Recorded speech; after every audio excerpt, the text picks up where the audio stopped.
Oh, we're live. uh, well, guess we're excited to be here. Yeah, man. No bubbly this week. I'm having to Water as always. go with a AHA.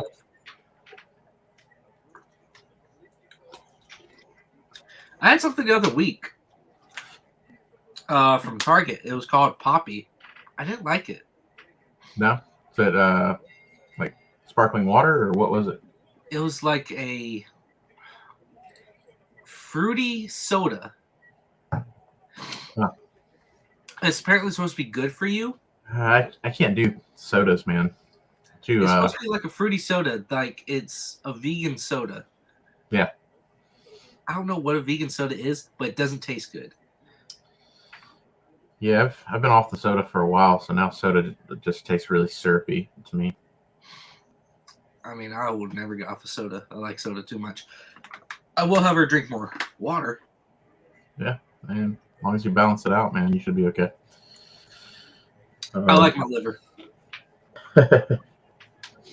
Well, yeah. Welcome to the show. It's the it's the Bad Brothers Babyface Breakdown. We are the Bad Brothers. This is Big Bubba Brogdon. Yeah, I'm Big Bubba Brogdon. Yeah. And the new crew, Boosh Dingo, the Lucha Dork. We know the exact same thing. Rocking some new colors. Got some blue in there. Yeah, got the orange and blue, man. Had to rep. A-Town up. I don't know. Where's my club soda? You may need something harder than club soda. I swear. But yeah, every week we've done this. This is episode 10. 10 episode anniversary. Woo! Yay. Perfect 10. There will be no controversy this episode. We'll see. No controversy this episode. I mean, you recall the week that we've had? I need a promise. I get it. We've had this kind of week, but this is the 10th episode. This is a special thing. I get it. There's a lot of stuff to unpack from this week. Just, I don't know. We'll try to avoid the controversy as much as possible. We'll talk about the controversy. We'll just try to avoid being controversial ourselves. Yes. Okay. We'll do that.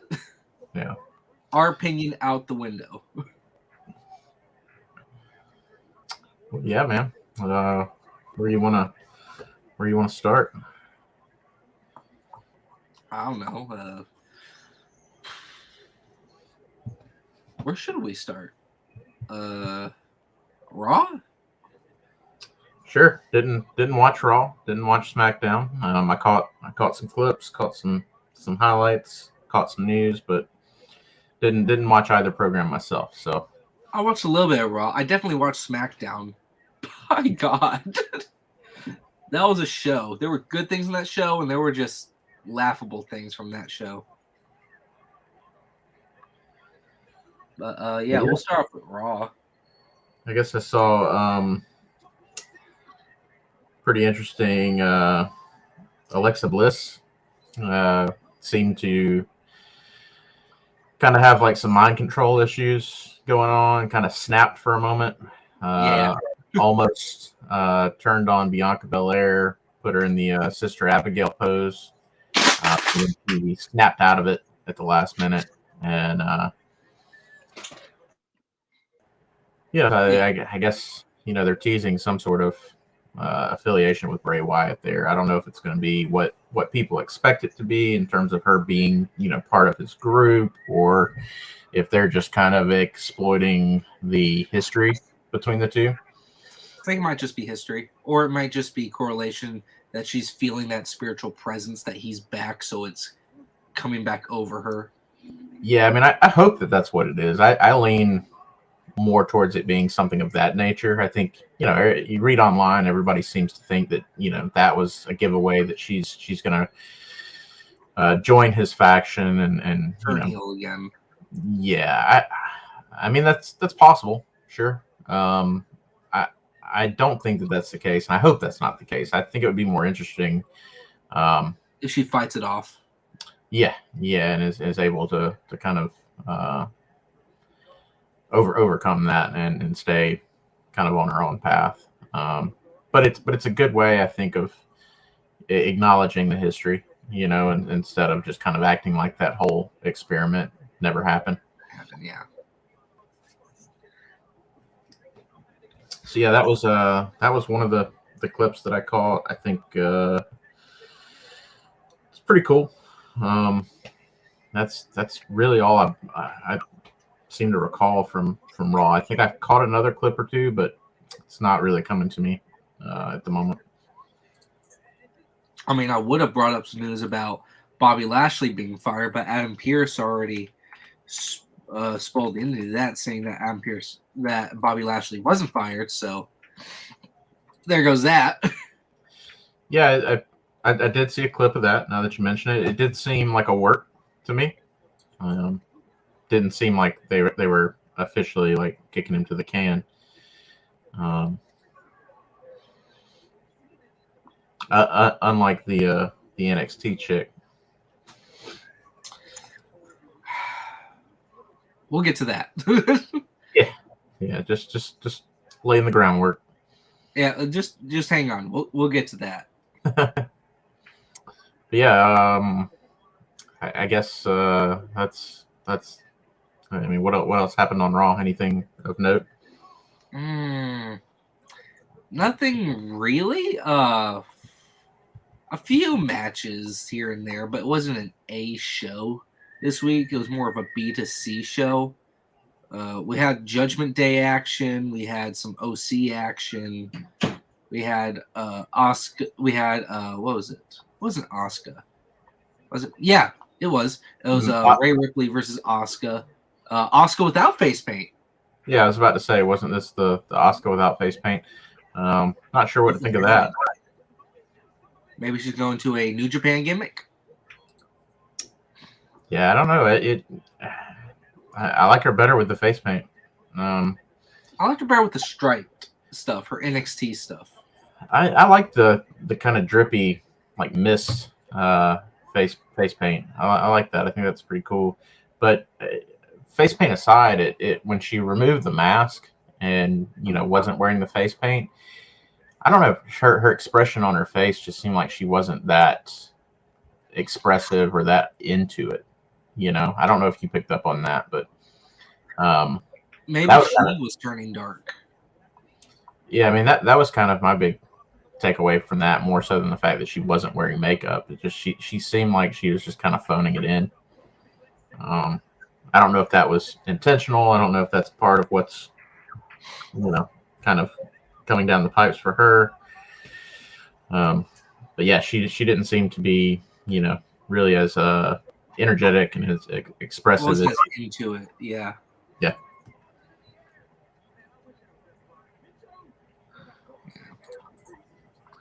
But yeah, nothing too interesting happened on Raw to note. Yeah, I saw some I guess some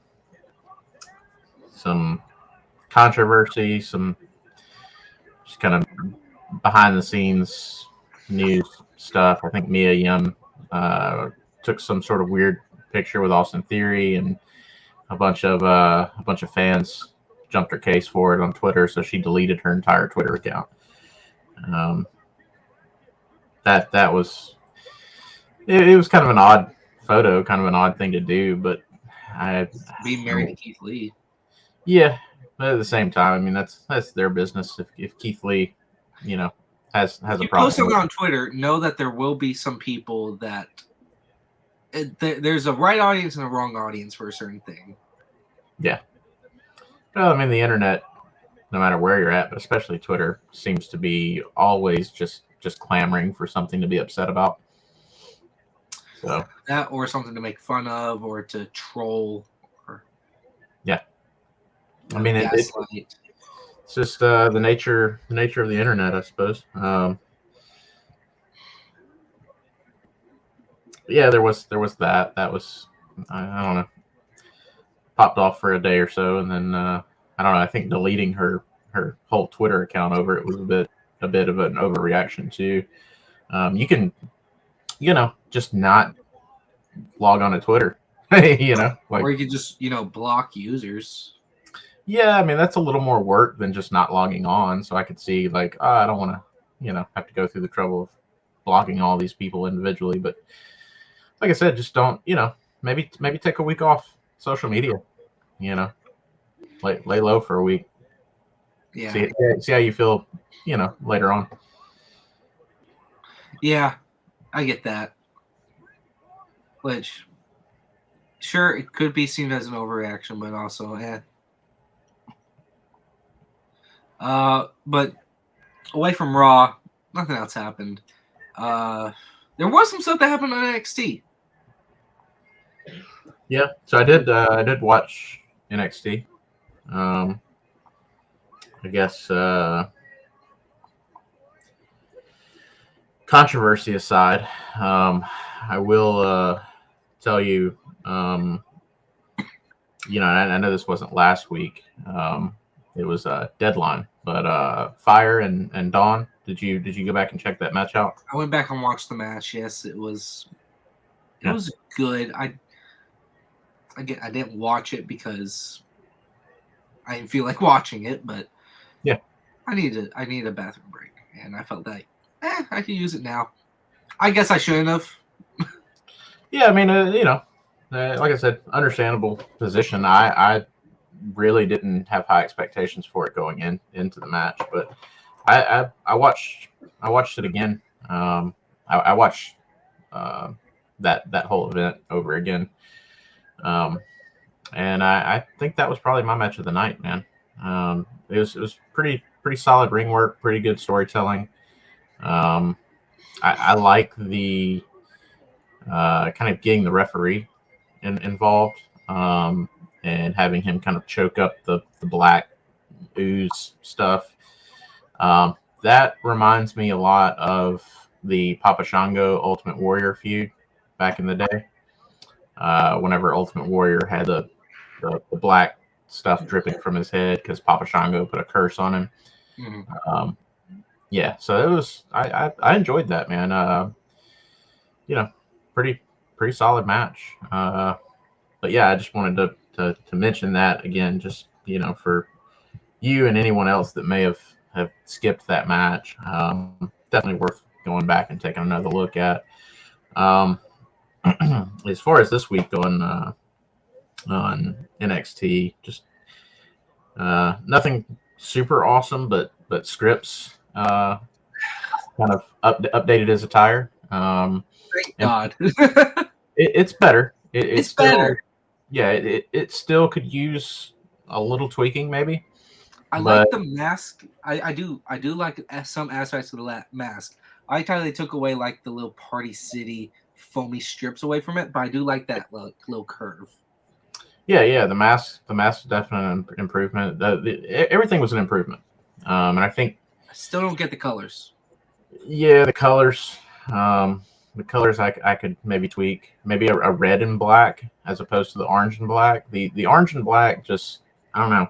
Maybe a different shade of orange or a different shade of black or a different like look to it. But just fabric on fabric, orange black doesn't look good.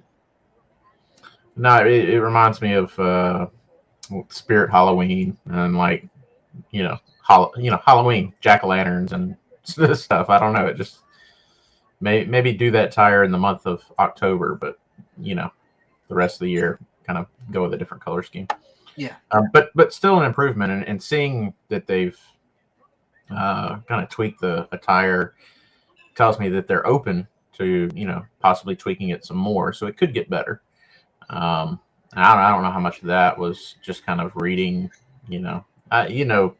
Somebody that works at WWE has the job of, unfortunately, going online and creating going online and reading, the boards and kind of seeing what fans are saying and how fans are feeling about stuff.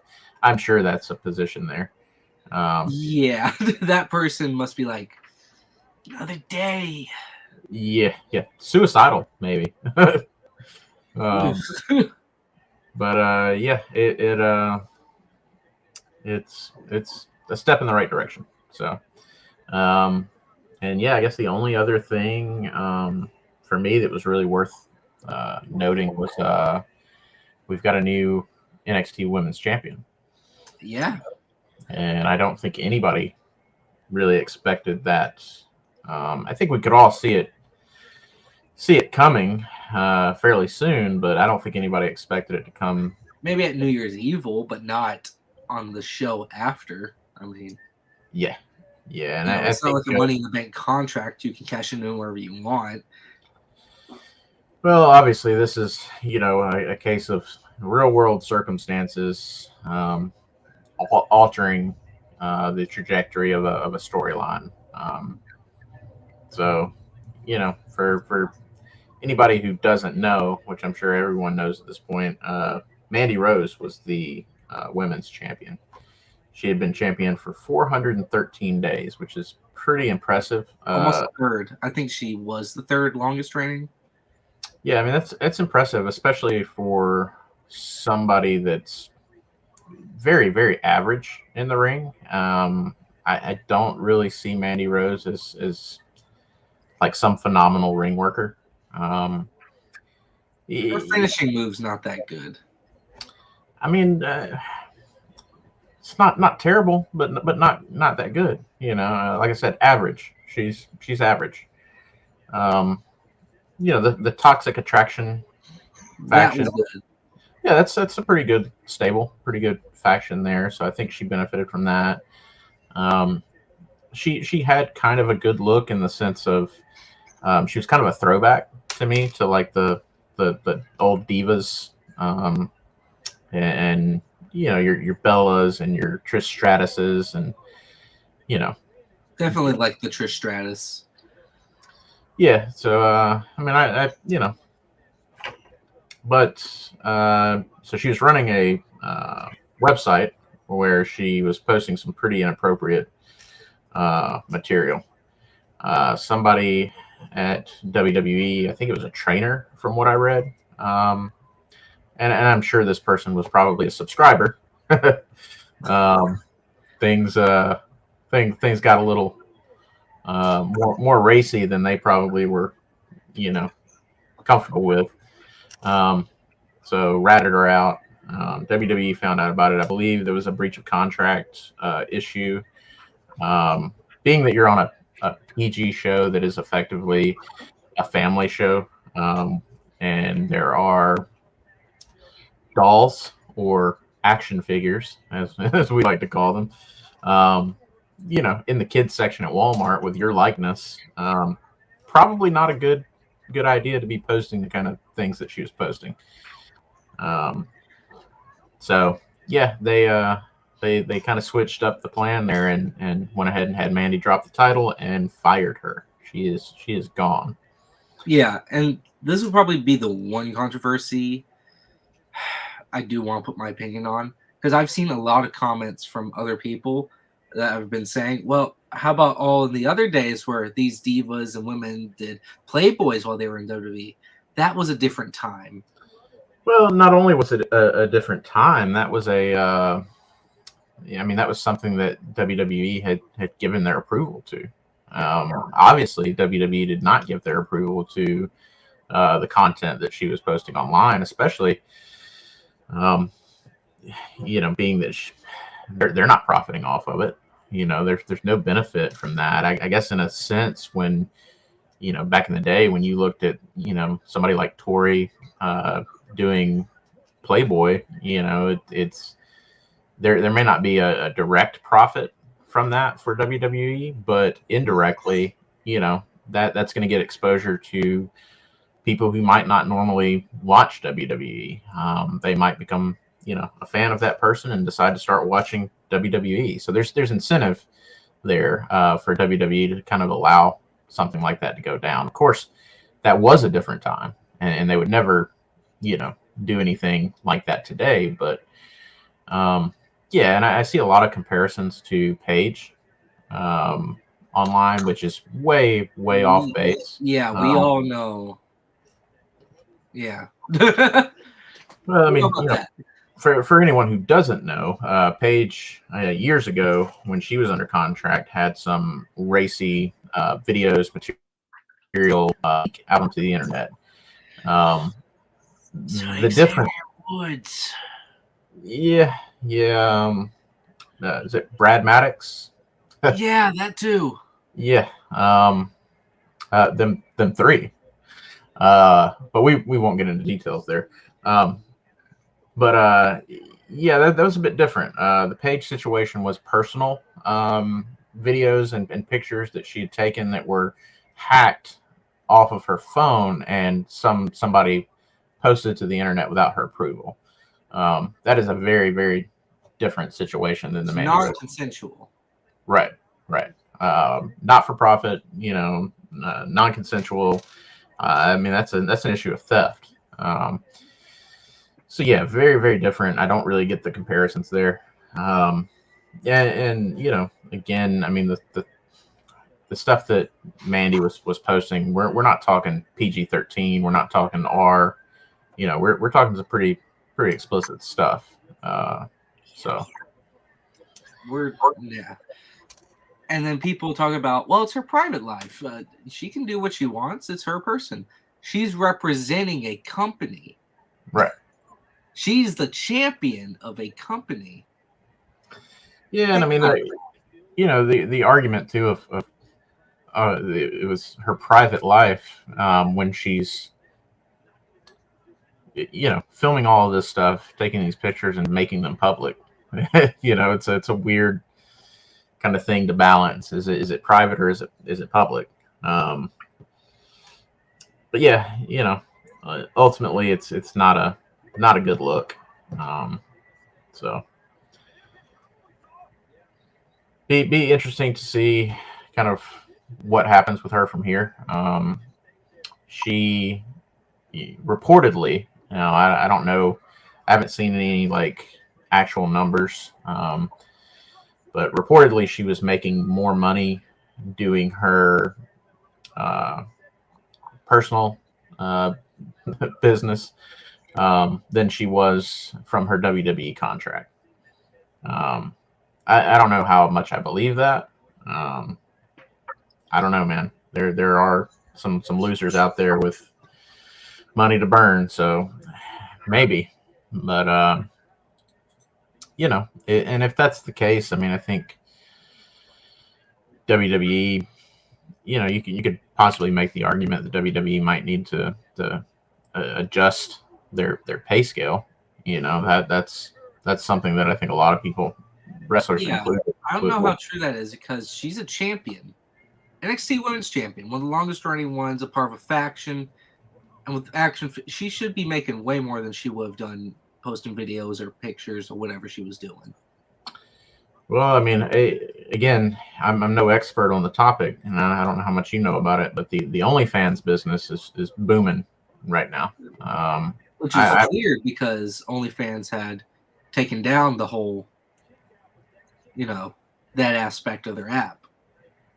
I believe they backtracked on that. I think I think they were trying or made that move, and there was enough backlash that they backed out of that and went right back to allowing the more extreme kind of content.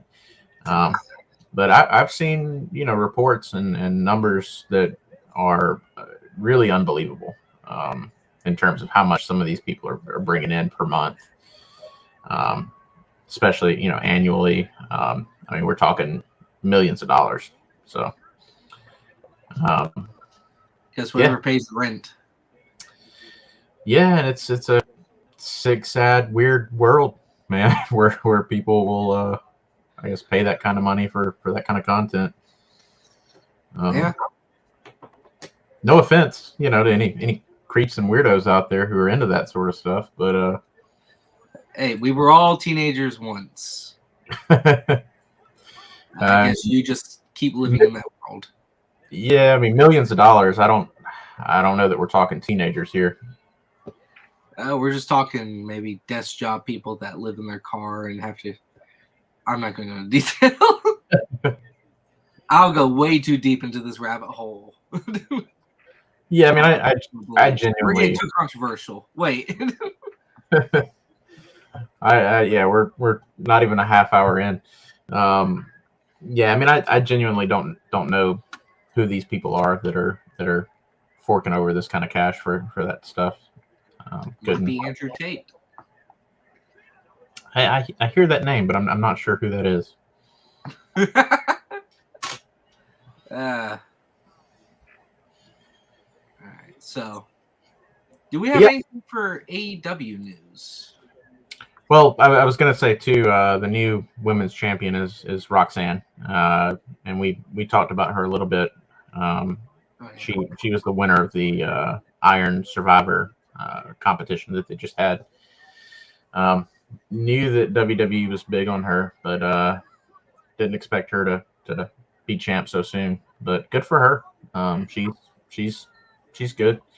Still, you know, I don't know. I've seen, from what I can tell, kind of going from what she was doing prior to WWE to being now in NXT. She seems like she's kind of in a little bit of an adjustment period, having to adjust to the type of wrestling that WWE wants out of her. Yeah. But she's still doing great. It was a good match. The I guess the finish for that match was a little odd. Had Mandy Rose pretty much dominating there at the end, and then Roxanne popped up, gave her a kick in the gut, and I believe a code red, and it was over. And the move was kind of weak, but ultimately it was a fairly good match. But yeah, that's, I believe, really all I recall from NXT. So, yeah, AEW. Did you catch Dynamite or Rampage? Dynamite Winter is coming. I did catch a little bit of that. The main thing I caught was the Chris Jericho match. Yeah, that's an interesting one, man. I got some notes. I got some feelings on that too. So yeah, I'll let you kind of dive right into that. And it was terrible. The match itself. Everything. Everything. Yeah. From the match to the opponent to the finish. Yeah, I'm not familiar with I guess Action Andretti. Is that his name? Yeah. And they just signed him to All Elite Wrestling too. So. Yeah. Now again, we're going to end up beating a dead horse here. Probably will continue to beat this dead horse, but why do they keep signing so many people? I mean, it's amazing how many people they've got on that roster now. I mean, I get AR Fox. AR Fox is talented. He's great. Yeah. I mean, Juice Robinson makes sense. This new guy. Yeah. Put him over against Chris Jericho, former Ring of Honor world champion, just lost the title world champion. Well, I get that the story that they're trying to tell here with Jericho is he's kind of fallen off. He's in a little bit of a slump. So that's kind of the angle that they're trying to work with him, and the storyline they're trying to tell. So they need to have him lose to a quote unquote jobber. He even said that on the show. He was about to go, pretty much take out his frustrations on a jobber. My gripe in particular was it being the person that it was. I think, again, the roster's already too big, so you don't need to be signing new people. What I would have liked to have seen, the person I would have liked to see in that position, and I've mentioned this before, big fan of Serpentico. Serpentico is somebody that's already been on the roster who could have easily taken that spot. He's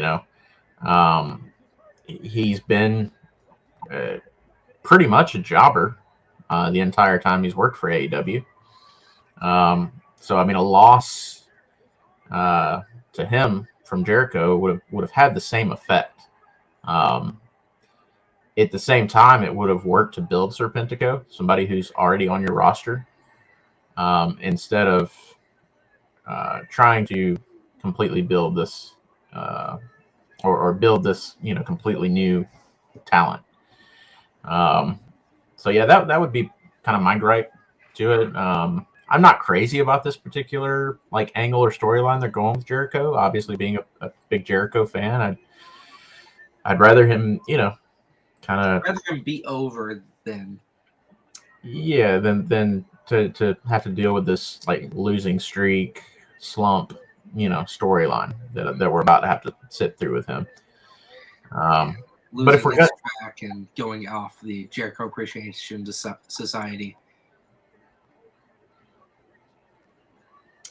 Yeah. I mean, it's it's not the storyline I want to see. But if we're gonna see it, I would have put Serpentico in that spot, or someone who was already on the roster that could have, like I said, played that same role, while also kind of being built themselves.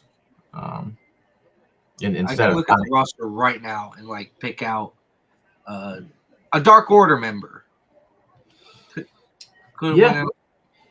Yeah. I mean, I'd like to look at the numbers, the win-loss record. I know Serpentico's probably has one of the worst records there, but yeah, you take that bottom of the barrel group, the people with the worst, numbers, and you could have given it to just about any one of those. There's a good one, Fuego del Sol. Fuego del Sol. Yeah. Which is, Fuego del Sol kind of, they've already did that and seemed to have given up on him pretty quick. When he first came on, that was kind of the similar storyline that he had. He got a win when no one expected him to have a win. Everybody, went nuts, and they started to push this kid. And a month later, 2 months later, he was a complete afterthought, and not even really a thing anymore. He's really just wrestling on the indie scenes now in Dark. Yeah, and I mean that's what I expect from this kid too. Honestly, I reckon 2 months from now we'll be probably trying to recall who was that guy that jobber that Jericho lost to. I can't remember his name. So yeah, which is sad but true. Sad but true. So yeah, any more thoughts on that? No, not really. Well, maybe one. What was that freaking DDT? Oh yeah, at the end. Yeah, what was that? The whole finish was botched.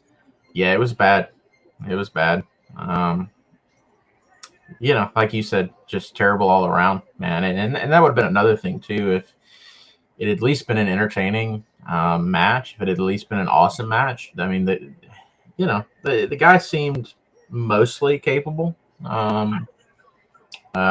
overall, but he still didn't wow me. So. Yeah, no. Again, I would have rather had Jericho win. I saw somebody say, make the remark that he was like an off-brand Will Ospreay. Not wrong. Yeah, that seemed fairly accurate. Got a chuckle out of me. Seems about right. But also too, who was that? There was a New Japan guy that they signed recently too. I actually have heard of this guy.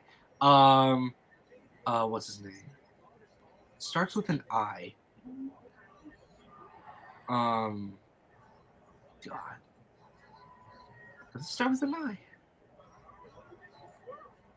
I've seen his work before. He's really good.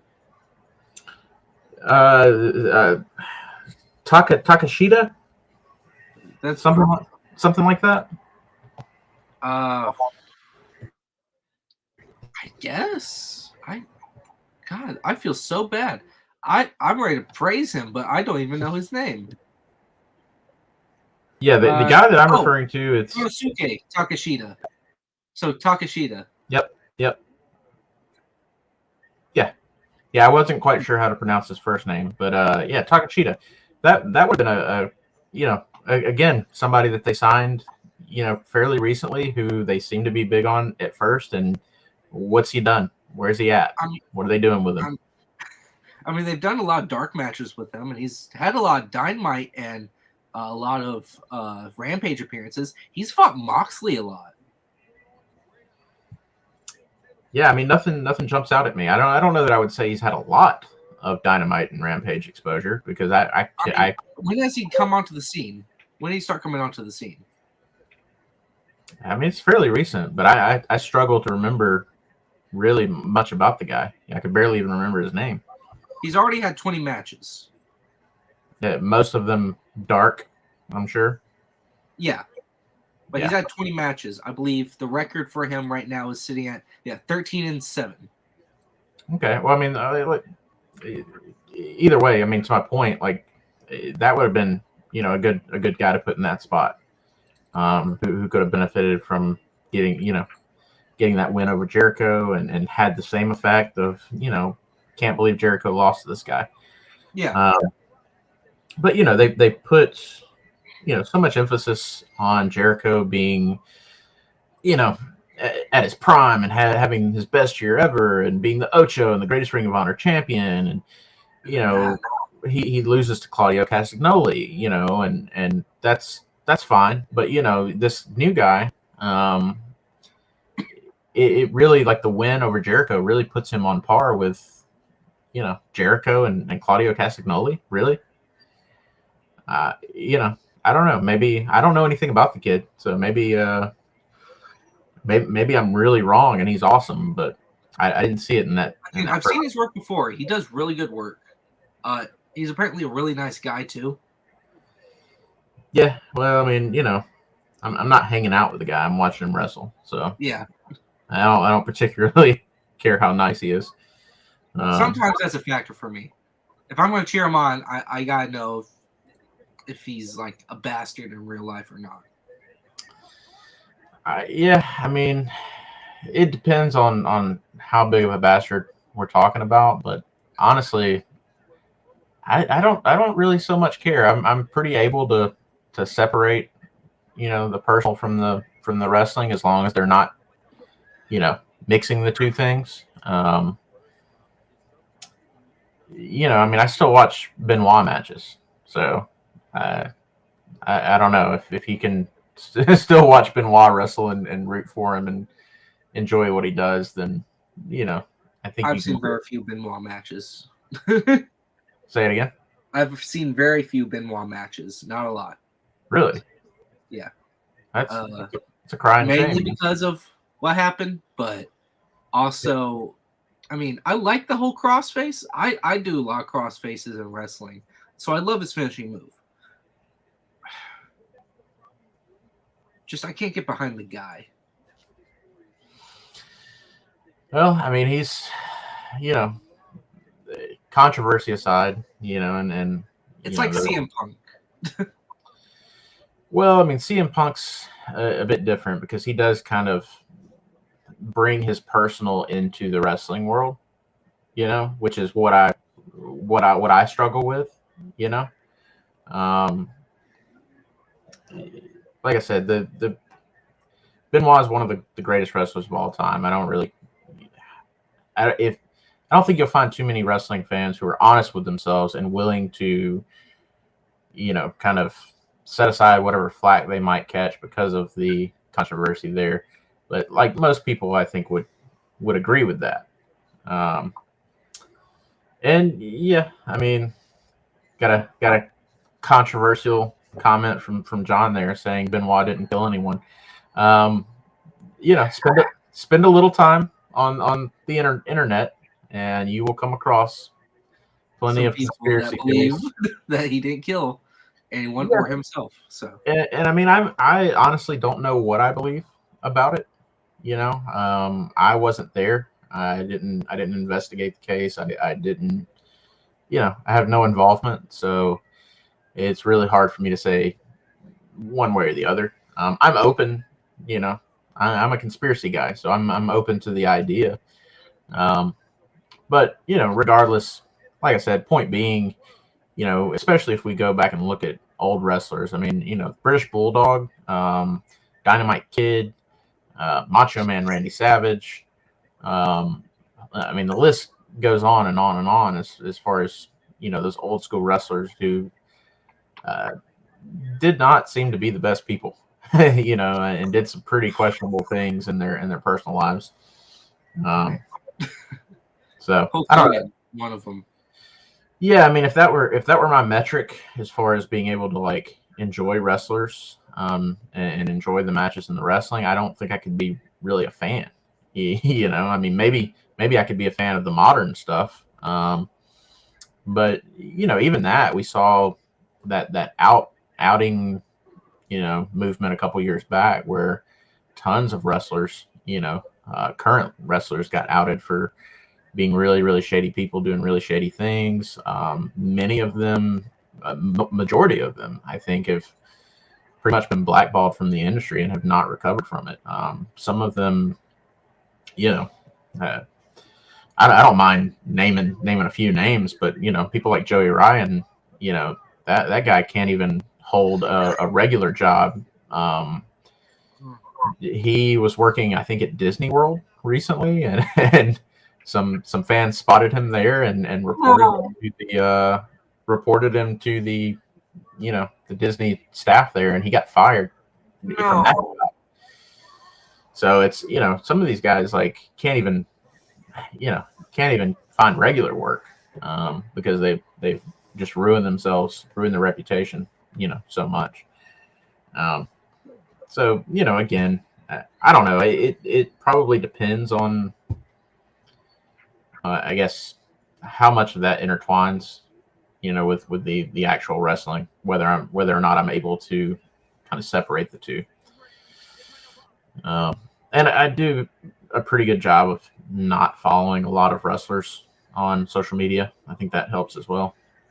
I follow a few. I don't follow Braun Strowman on social media. I do follow Baron Corbin. Yeah, I follow a few. Majority of mine are probably more indie level guys, and then people that I pretty much know I'm not going to be disappointed with at this point. There's a few that I had to unfollow CM Punk, and there's a few others that have disappointed me, but I'm still a fan of their wrestling, still watch their work and enjoy what I see there. I may not really like them very much as people, but I can still set that aside and enjoy. Yeah, that's totally understandable. I usually follow more retired wrestlers as I see it. Because I'm only seeing like Scott Reznor or like Bay Ragney. Yeah. Ragney being Chubby Dudley from ECW. He's actually a really nice guy. I talked to him quite a bit. He sent me some autographed pictures for my birthday. Oh, that's awesome. Yeah. It was really nice. That's cool, man. Yeah, I guess, kind of while we're on the topic of AEW and the people that we follow on social media and all that, I mean, this kind of ties into it. We'll kind of hop off track for a moment and get correct course in a minute, but some interesting news from Ethan Page. We were never on track. What does that even mean? This was the most controversial episode. Right. But yeah, right before I came on, I was scrolling through Instagram and I came across a post from Ethan Page. Yeah. Ethan Page had a pretty big announcement for him to be making. He has started his own toy line. It's called Asylum All Stars. They've released some pictures of their first wave of figures. It's going to be a wrestling toy line. The first wave, I believe, consisted of the Road Warriors, Scott Norton and Buff Bagwell from their WCW days as a tag team, Earl Hebner.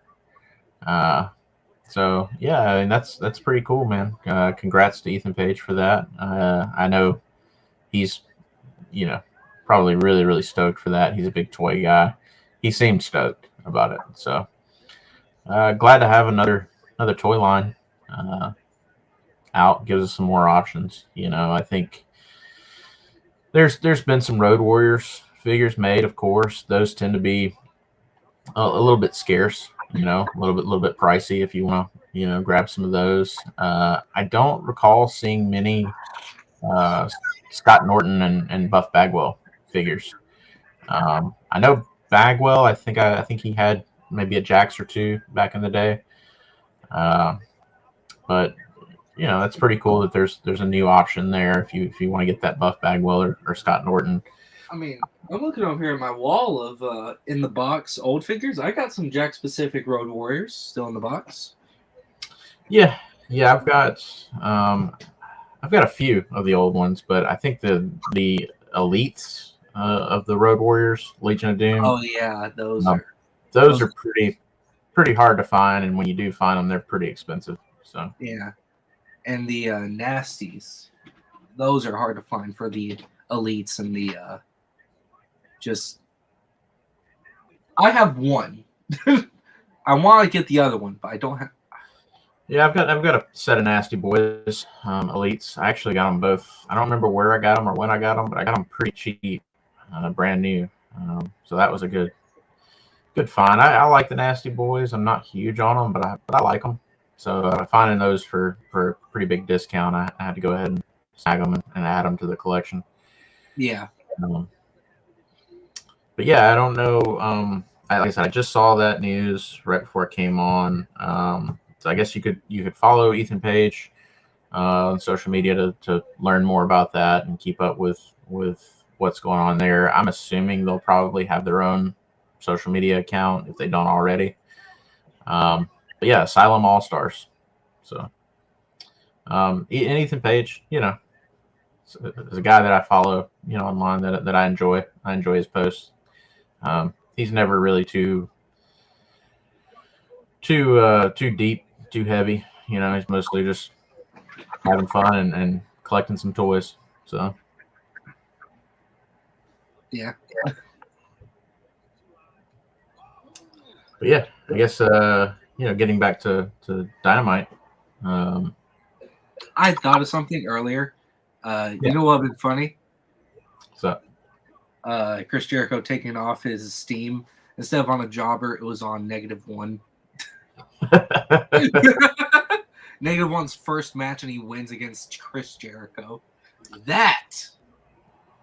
Yeah, that reminds me. Have you seen the Kenny Omega match against the 9-year-old girl? I haven't, but I don't want to. No, that sentence does not sound good. It's that sentence is the start of a whole different genre. Right. It's questionable for sure. But it actually is a really good match, man. It's short. I'll send you a link. You can skip it if you want to skip it, but it's worth checking out, man. The girl, whoops up on Kenny Omega pretty good and does a good job. So, but yeah, that's what it reminded me of whenever you were talking about Jericho versus -1. That would have been pretty awesome, man. If they would have actually had that match and did some wrestling and had him come out on top. I think I would have enjoyed that. Yeah, Haruka. This is a long time ago. Oh yeah, it was a while back, man. It was back before Kenny Omega was the Kenny Omega we know today. Yeah. But yeah, it's like I said, it's worth a watch, man. It's pretty enjoyable. So. Yeah, man. I'm looking at it, I'm like, This is not current day Kenny Omega. Yep, it's actually Riho when she was 9. Mm-hmm. I see the picture. Yeah, I don't think that's actually Rio, but Not like I see the side by side picture. One of these pictures is just Riho next to Kenny Omega. yeah, That could be a conspiracy theory.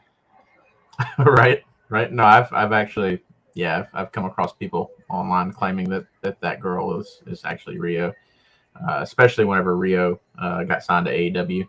I mean, that'd be cool. Yeah, it would be really cool. I believe Rio and Kenny used to date, if I'm not mistaken. So I went on the Chris Jericho cruise, as I've mentioned many times before. We had a day on the cruise where we went on an excursion, and that's basically they park the boat in the Bahamas, and you get off the boat and you get to go, to a water park or go do something on the island. And you're in a group with other people on the cruise while you're doing whatever you're doing. And Kenny Omega and Rio were in our group when we went to the water park. So that was pretty cool. I didn't interact with them at all. Just kind of let them have their fun and enjoy their day, same as us. But yeah, it's pretty cool. You just gotta remember. I know they're famous. I know they're like your idols and everything, but they're normal people just like you. They don't always get to have the luxuries of doing their normal people stuff once they've become who they are. Yeah, that was anyone who played Spider-Man. Yeah. I mean, that was the interesting thing about being on the cruise, though, too, is you did see a lot of fans who were bugging these people, because you're on a cruise ship. So, I mean, there's going to be moments where you're standing in line at the buffet together, and moments like that. And, you oftentimes, I don't know. And I'm sure different wrestlers probably feel differently about it. Some of them probably enjoy it and don't mind, having a conversation. Others probably just, want 10 minutes to themselves to grab some food, You can hear that. So yeah, I mostly, I saw a lot of wrestlers on the cruise, and I mostly just left them alone. There was, my wife and I went to a Talk Is Jericho taping when we were on the cruise, and it was the episode with Jake the Snake. And I believe it might have been the same night, or maybe it was the next day. We were at the buffet getting some lunch, and Jake the Snake was like hanging out in line to get some food, and I couldn't bring myself to.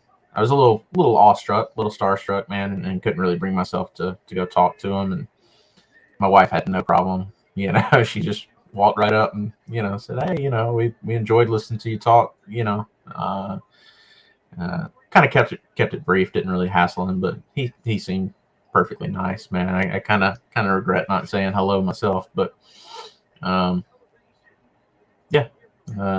pretty crazy to be standing in line for some food and turn around and Jake the Snake's standing in line for some food too. I have a similar story.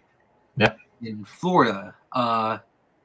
Think about the year's 2018 in pro wrestling. Right.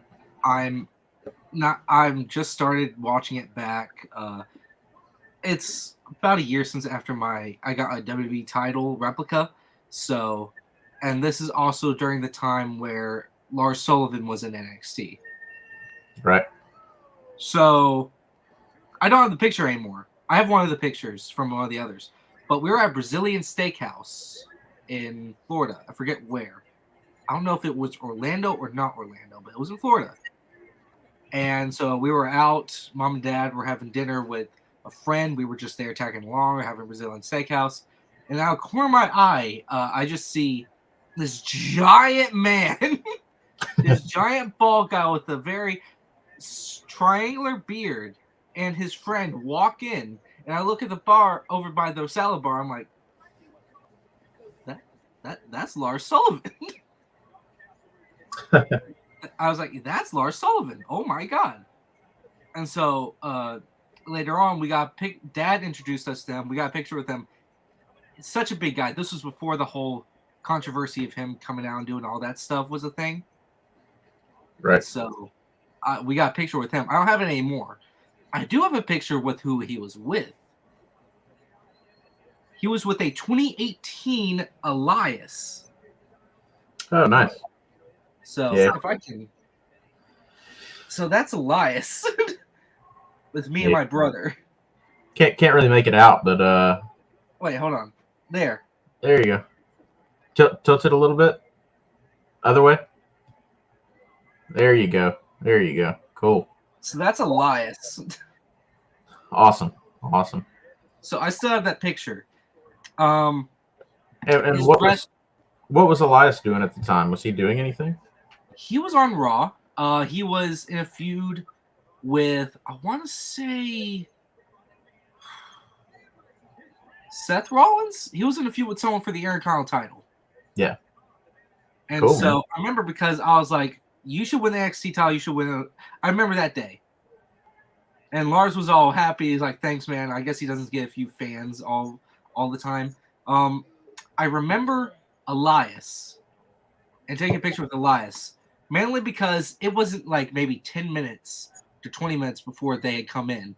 We came up to him. We had taken a picture with him, and we were under him. I'm shorter than him at the time. And just, he's above us, and he's breathing heavy. Like he was just pounding on steak, and just the stench of just meat coming from his mouth and his nostrils onto us. Heavy steams of just charcoal meat. Of steak or chicken or lamb or whatever he was having. Probably all of it. Just we could smell it. And we took the picture. Sounds gross. It was an experience. Yeah. And I've got multiple other stories where I've seen wrestlers in real life.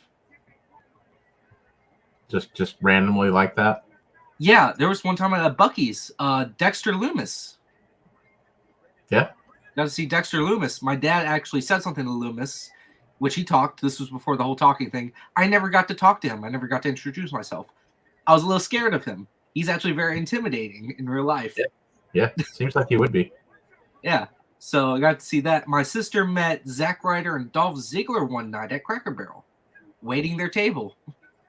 Nice. Sent me a picture. I was like, oh my God, I wish I was there. So, yeah, there's just multiple times where it's been, meeting a wrestler or seeing them in real life or just having the opportunity and missed it. Yeah. Yeah, I don't think that's ever really happened to me that way. I mean, the cruise, it was kind of to be expected because you're all, obviously there's tons of them there and you're in a small space. But, yeah, other than that, I don't think I've ever bumped into anybody randomly like that. Yeah, it's like, what? This is real? Right. This isn't the television. This is real. I can see you. I can touch you. I can take a picture with you. Put it on my wall.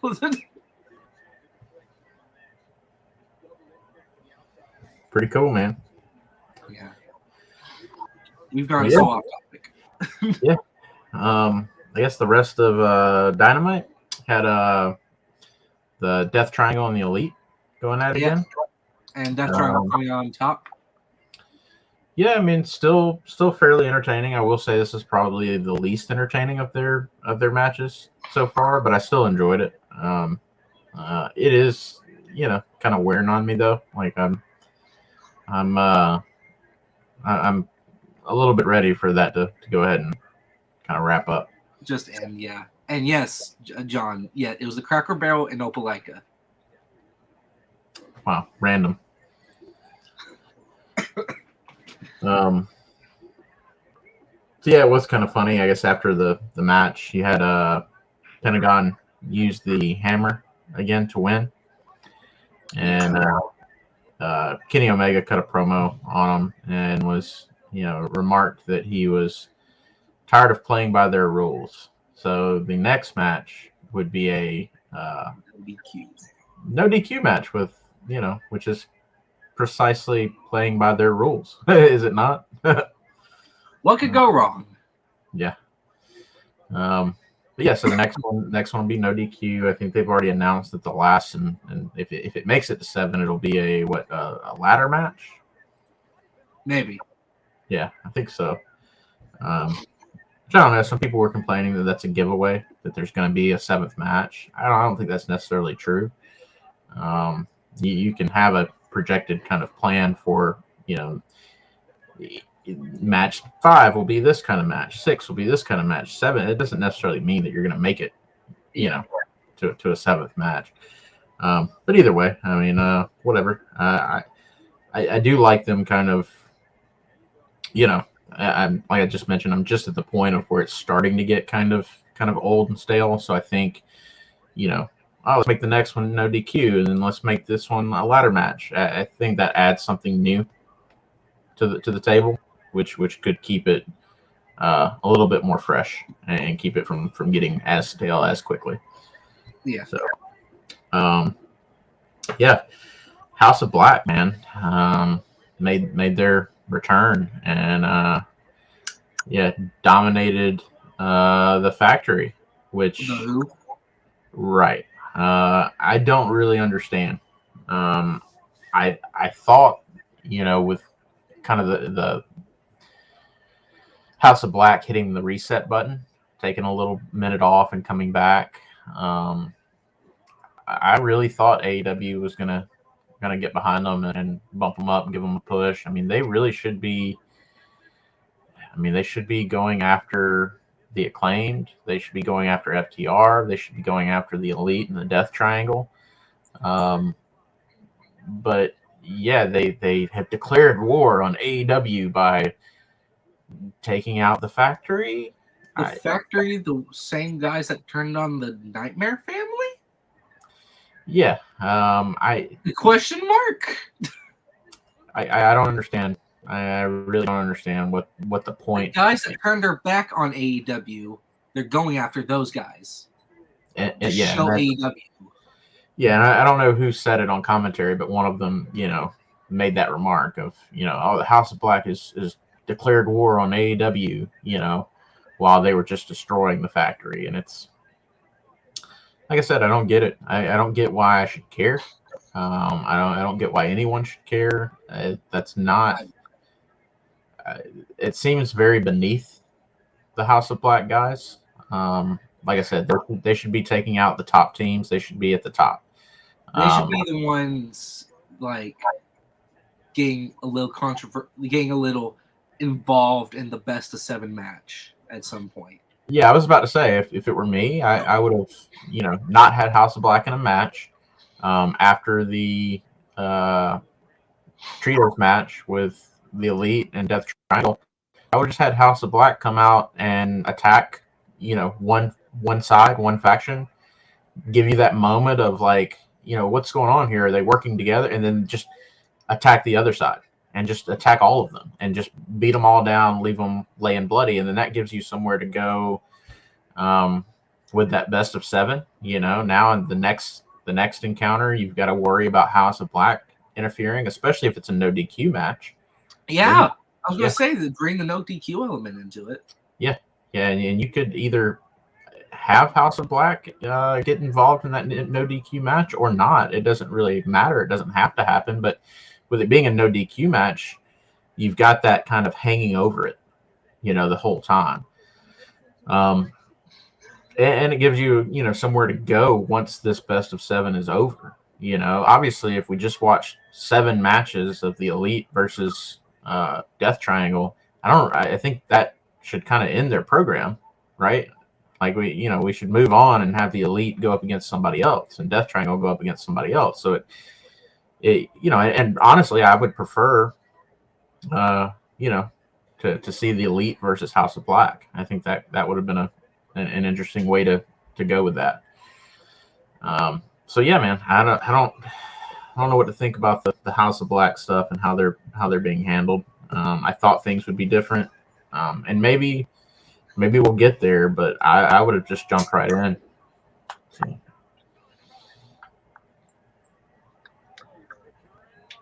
Yeah.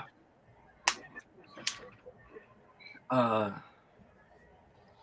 mean, but there was a few things that happened on Dynamite. We had Jungle Boy call out W. Morrissey. Why are you calling out all these big guys, man? I was just about to, comment on that. You don't need to prove anything against these big guys. Well, Jungle Boy beat Brian Cage on Dynamite. Yeah, wait a minute. Yeah. Yeah, that shouldn't happen. No. That just shouldn't happen. 1,000,000 years. Especially you just had Brian Cage, win the Ring of Honor 6-man, so you got a champion in Brian Cage going up against tiny little Jungle Boy, and Jungle Boy came out on top. That's not how you book Brian Cage. No, not at all. And then to immediately have, like you said, Jungle Boy call out, Big Bill, as they're calling him now, which is a terrible name. I don't know why they have opted for that, but yeah, Morrissey is like twice the size of Jungle Boy, twice the height, twice the size, twice the man. Yeah, and I'm willing to bet Jungle Boy is probably going to win that program as well. So I think somebody maybe came out and attacked Jungle Boy, or was going to, and it didn't Hook come out and save him? Yes, Hook did come out and save him. There again, I like Hook, and Hook is a little bit more believable as a small guy because he can actually wrestle. Like he's got pretty good training. He's actually right intimidating. Yeah, but at the same time, Hook is very small. So you've got Hook and Jungle Boy, and I don't remember, was it the Embassy that came out and was attacking Jungle Boy, or they're called the Firm. Was it the Firm? The Firm. I was thinking Brian Cage's faction. No, it's not the Embassy. It was the Firm.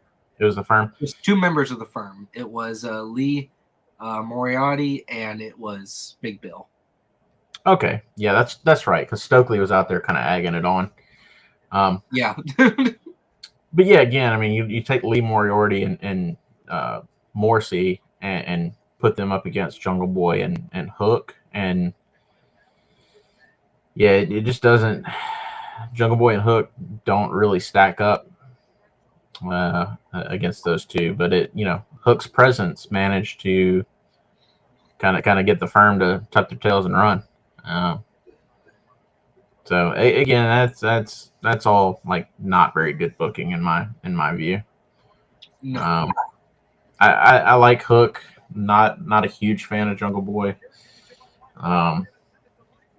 So I don't know. Maybe that's influencing my opinion there, but yeah, it didn't make a whole lot of sense to me, especially having him go over Cage and call out Morrissey.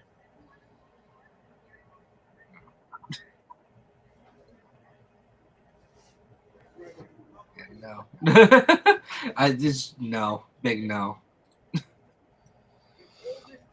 Yeah, it's about all I remember. I think Sky Blue challenged Britt Baker.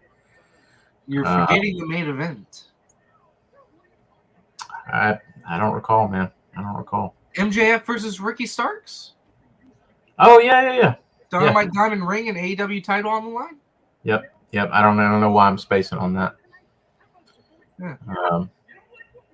Yeah. And you had, of course, MJF win. He retains the Dynamite Diamond ring and the championship. So not a whole lot's changed in that regard. He, of course, had a low blow to win, so it wasn't a clean victory. But like I said, not a whole lot's really changed there, and that's probably why I was kind of spacing on it. It was a decent match, but after the dust cleared and the match was said and done, nothing really changed. Yeah.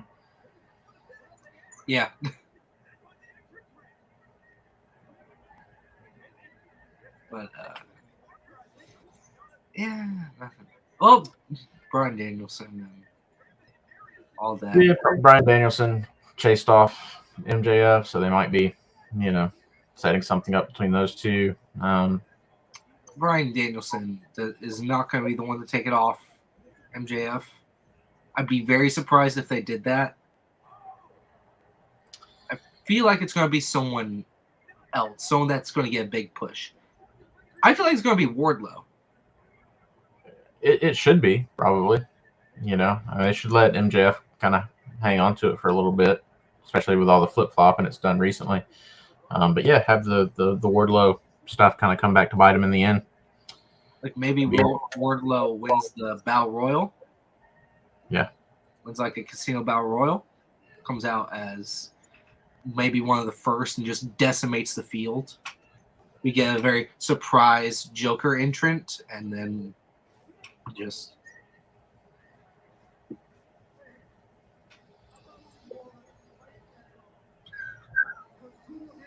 Oh, come on.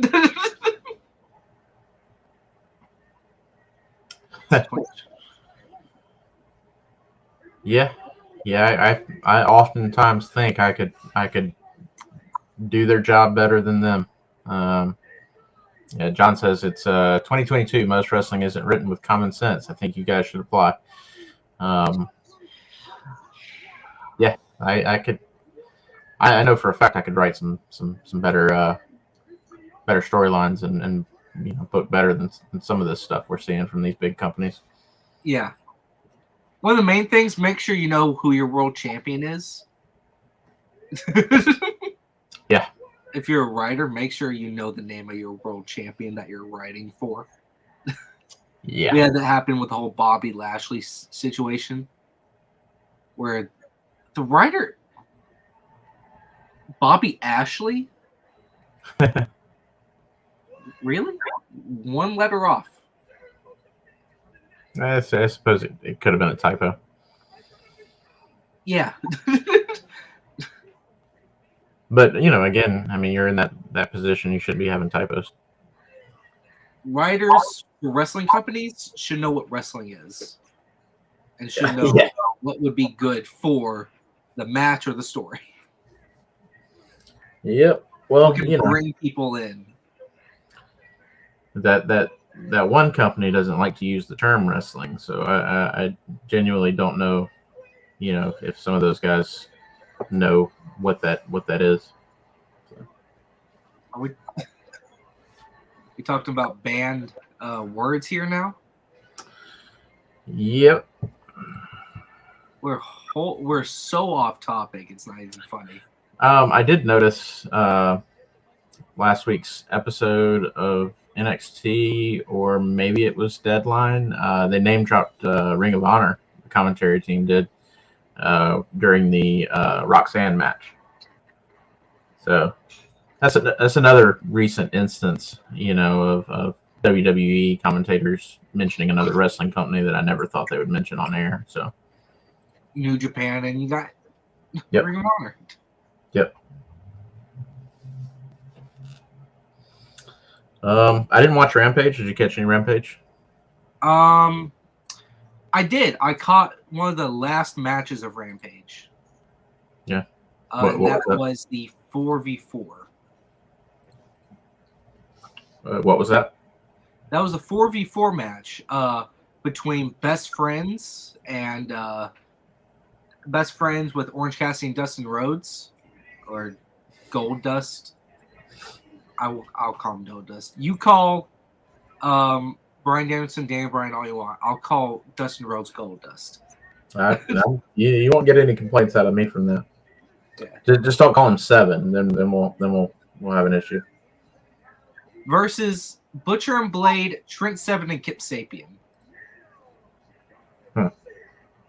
Now, the match itself wasn't anything special. Right.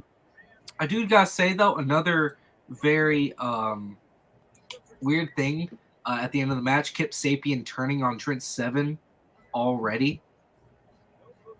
Yeah, I mean, I didn't even know that they were buds. Trent Seven came in as Kip Sapien's opponent for Orange Cassidy for the title. So yeah, that's pretty quick. yeah, it is super quick.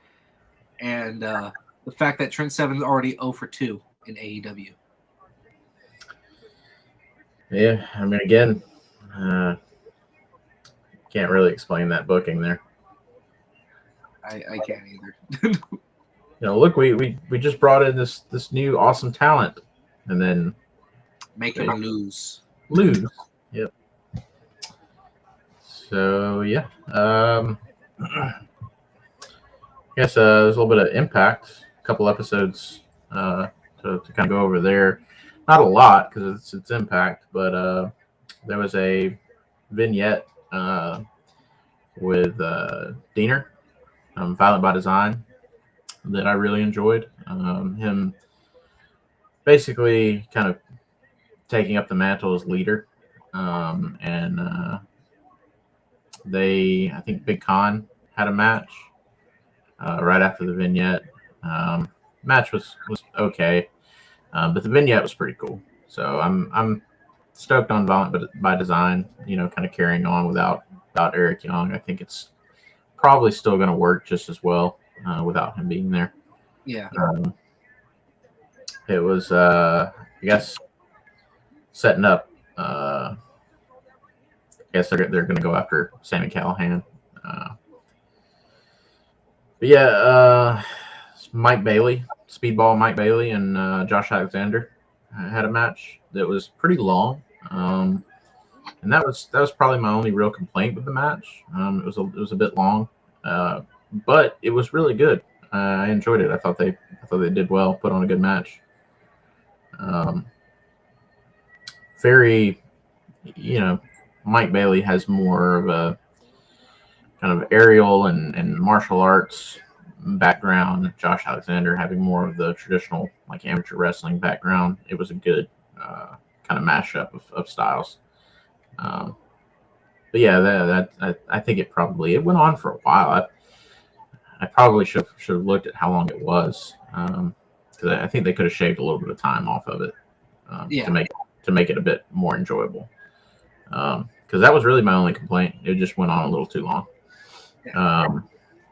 But yeah, Motor City Machine Guns, the new tag team champions over in Impact. They beat Heath and Rhino to get those titles. I think that's a good call. I mean, I like Heath Slater and Rhino. I think they're both good, but Motor City Machine Guns make a better tag team champion for your company. They're also, I think, they hold another tag title for New Japan right now as well. So they're double champions. Junior heavyweight, the junior titles. I don't think it's the junior. I think it's like the strong championship or something like that. It's one of the ones that I'm. Yeah, it's one of the ones I'm not quite as familiar with, but so yeah, they are double champs. Motor City Machine Guns, New Japan, and Impact tag champs right now. Yes, yeah, they are the strong open weight tag team champions. Yeah. So that's cool. I mean, Motor City Machine Guns are definitely one of the best tag teams going right now. So I think that's a good call. So that's pretty cool. Jonathan Gresham is back in Impact. He had that little. He was Ring of Honor, and he was part of the Honor No More faction that was taking over Ring of Honor, I think. Or he wasn't really part of them, but they kind of convinced him to join in, and then he left for AEW, and I think had some sort of falling out pretty quickly with Tony Khan there, and ended up backing out of that deal. But yeah, he's in Impact now, so that's pretty cool. I like Jonathan Gresham, and he's married to Jordan Grace, so it's not really much of a surprise that he would end up back in Impact.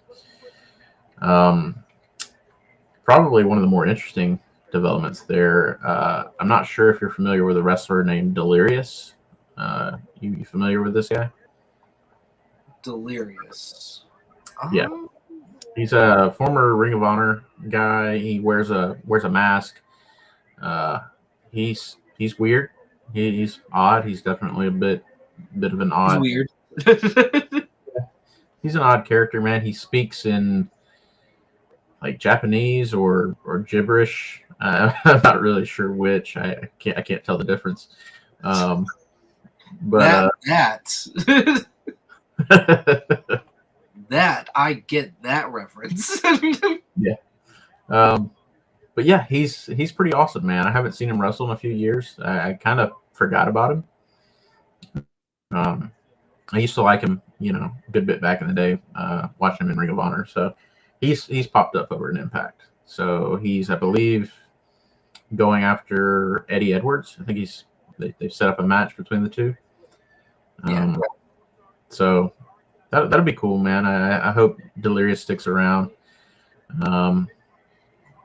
I think he'd be a good fit for Impact. So pretty interested to see what happens there. Yeah, I think that's about it for Impact, really, for the past couple of weeks. The only things that were really, of note to me. Well, I wanted to bring some news to the table. Apparently, next NXT will be having the return of a one and only super diva, Quincy Elliott. Oh, great. Wonderful. Since he wrestled a match against Scripps in a house show. Yeah. Not ready. No. It's the same attire. It's the same gimmick. It's not ready. Yeah, I was enjoying NXT. Without, yeah. Right. So now I got to sit through. I don't know, man. It doesn't even really feel right to like compare him to Mabel. I was gonna say you compared him to Mabel a lot with me, and I'm like, no, Mabel's better. Big Daddy V is better. He's much better. He really only gets that comparison because the similar look, similar attire, similar size. But Mabel could actually, wrestle, put on a decent match. So yeah, this guy belongs in catering. Or it looks like he spent a little too much. It's terrible to say that someone belongs in catering. He needs a new character development. Well, he probably spent a little too much time in catering already. But then he's fat. He's fat. Yeah, I don't see any talent there. I really don't. I wish I did, but I don't. So I only see a little bit of a attempt at a cash grab at LGBTQ. I mean, seems to be. Yeah, there was that interview, I guess a few years back now with Stephanie, where she was talking about how they were going to incorporate that kind of stuff into the show, but I haven't really seen it. Just do what you think's best. Don't get pressured to. I mean, I don't particularly care, about someone's identity, preference there when it comes to watching wrestling, man. I really don't. I'd rather not focus on that at all, really. I'd rather just like to watch wrestling. Yeah. Good promos, some good characters, a good story, a wonderful match. Right. I'd rather not see the aftermath of Nikado Avocado if he was a wrestler on a scooter. Well, it doesn't really matter too much what the particular orientation is. I mean, I thought the Edge and Lita stuff from back in the day was pretty cringe. Yeah, that is one of the more questionable things that they did during the ruthless aggression era. Yeah. I mean, it's not giving birth to a human hand. Or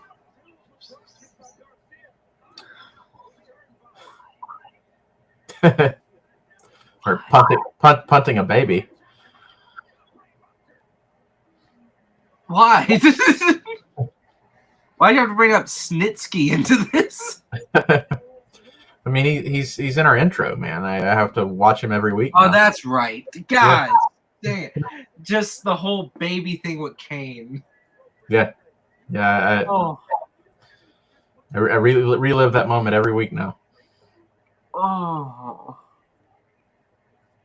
I try to forget, but now you've put that in that intro, and I do see it, and now you've made me remember. I won't forget. No, I don't see how you could, man. I don't see how you could. I'll remember that for the rest of my life. Probably even beyond. The whole love triangle thing between Matt Hardy, Edge, and Kane and Lita. Yeah. Not quality television. No. Got off topic again. Sorry, ladies and gentlemen. On to the final part of our news, which is Friday Night SmackDown. Yeah. Yep. Didn't watch it. Didn't see much from it. I guess Ricochet had a good match. Oh, Ricochet had a wonderful match. Yeah, I'm trying to think whenever Gunther or Walter are in the ring, they're the same person, but whenever they're in the ring, it's going to be a good match. Yeah, I mean Ricochet's no slouch himself. But yeah, that's one of the things that I have seen kind of buzzing online after SmackDown. Gonna try to check out that match sometime in the next few days. I'm off work till after Christmas, so I should be able to get good and caught up with some wrestling. Yeah, I was gonna say we're not gonna have a show next week. Yeah, it's Christmas, so gonna take the night off, and you guys will be left to hang out with your families. Who needs them? bunch of bums. But yeah, gonna check that match out. I guess we saw an appearance from Uncle Howdy. Yes, the whole LA Knight Bray Wyatt's thing has gone down, and LA Knight calling out Bray Wyatt, saying he knows he's Uncle Howdy. He knows he's seen this stuff. You're the man behind the mask the entire time. Bray Wyatt comes out, gets a mud hole stomped, and then Uncle Howdy comes out while Bray Wyatt's in the ring. Yep. So obviously not Bray Wyatt. And then that I mentioned on here several weeks ago, the whole Blue Blazer storyline where, Owen was accused of being the Blue Blazer when he was denying it. And very easily squashed that by, having somebody else wear the Blue Blazer costume and come out while he was also in the ring just to kind of throw people. So yeah, it's, the Uncle Howdy, Bray Wyatt, that moment was kind of reminiscent of that for me. Which I sent you, I guess, kind of a meme of people speculating that Uncle Howdy was actually Vince McMahon, and that was how he was returning. I hope that's not the case, but I kind of hope that is the case. I think that would be hilarious and weird and interesting to see. But yeah, I don't think that's. If Vince McMahon comes back to WWE, I'm gonna eat my shoe. I'd be careful, man. I'd be careful. Like, as in creative wise, I'm gonna eat my shoe. Yeah. I'm gonna grill it real nice. Hell, I might as well fry it. Put some ketchup on it because I know it's gonna taste bad. I'm gonna eat it. Yeah, I mean, I'd be careful because nothing's nothing's out of the question. I think I'd rather have Donald Trump come back to wrestling. Oh man, I think if both of them made a return to wrestling at the same night, I think everyone's head would just explode. I'll have to wear both my shoes. Yeah. If Vince does return, I do hope it's more in just like the business sense and not in the booking sense and the creative sense. I think that he is a good businessman and he probably has something to bring to the table in that regard. So I wouldn't necessarily be opposed to that, but when it comes to creative and booking, I really think he should have nothing to do with that at all. I just started liking Austin Theory. Okay, can we just keep? Maybe we can keep that. Yeah. Well, we'll see. It'll be interesting to see what happens for sure. Yeah. So we had the whole Uncle Howdy thing go down, and we had a number one contenders match for the unified undisputed WWE tag team titles, which I gave you a clip of. Yeah. What was that again? Legado del Fantasma versus the Viking Raiders versus Hit Row. Oh yeah, the botch. Oh boy. Michael Cole's commenting at the end sold it as well. Yeah, that was pretty hilarious, man. I watched that about 4 or 5 times.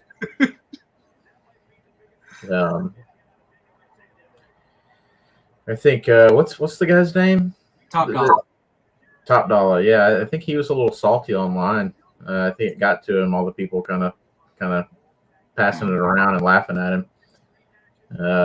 It is what it is, man. I think we remember but you remember the infamous like Titus O'Neil trip and fall under the ring. Like that's how you handle that with grace. Titus O'Neil laughed at himself. He knew that it was funny. He knew that it was. I wouldn't be surprised if he did the same thing where he tried to go for the move and then stopped himself real quick. Yeah. And then it was and knowing that like you're on camera, it's forever archived. Like that clip will follow you for the rest of your life. Man, you might as well just laugh at it with everybody else. Like the Titus World Slide is like one of my favorite parts of the new kind of WWE. Yeah. No, I did see Top Dollar being salty online about it and kind of trying to make excuses for it and just own it, man. It happened. I didn't realize I'd have to quote Scott Steiner twice on the same episode. You're fat. Deal with it. Might have to take that clip of Scott Steiner and just incorporate it into our intro just randomly.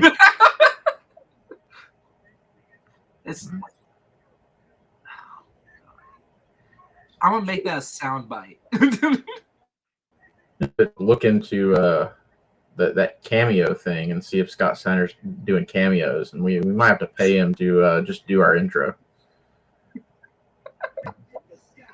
Just do some math right off the bat at the beginning, and then introduce us, the Bad Brothers, as just have him call both of us fat. Yeah, I'm gonna look into that. If it's not too pricey, might have to make that happen. It'll probably be pricey. It's Scott Steiner. Yeah, big Papa Pump, man. He ain't cheap. If Kevin Nash was salty and pricey at a Comic-Con, Scott Steiner's going to be salty and pricey for a cameo. Probably. Yeah. So I guess that's SmackDown news. And the Bloodline on the 30th, last Friday, we'll have Roman and Sammy go against Kevin and John Cena in a tag team match, which could end up with Roman getting pinned for the first time in 3 years. But let's we'll cross that bridge when it comes to it. Yeah, we'll see. That's 2 weeks from now. Yep. Well, it's about all I got. Hour and 35 minutes with ranting, controversy, and news, and we haven't even got to the topic. Which topic of today? I guess we've already done the Havoc part of all of it. But happy holidays, everyone! It's that time of the year where it's Christmas. Yeah. Oh, that's not very pricey. Oh yeah. Thanks, John. Yeah, thanks, John. Can get a cameo from Big Papa Pump for $100. See if can get some Christmas money, and maybe make that happen. Maybe. That'd be pretty awesome. God, getting him as a cameo on this show, like for the intro. Yeah. That'd be hilarious. Yeah. So, topic, holiday. So I want you to name out, I don't know if we're running low on time or anything. I didn't want this to be quick, but your top, let's say, 5 favorite, top 5 favorite wrestling holiday moments.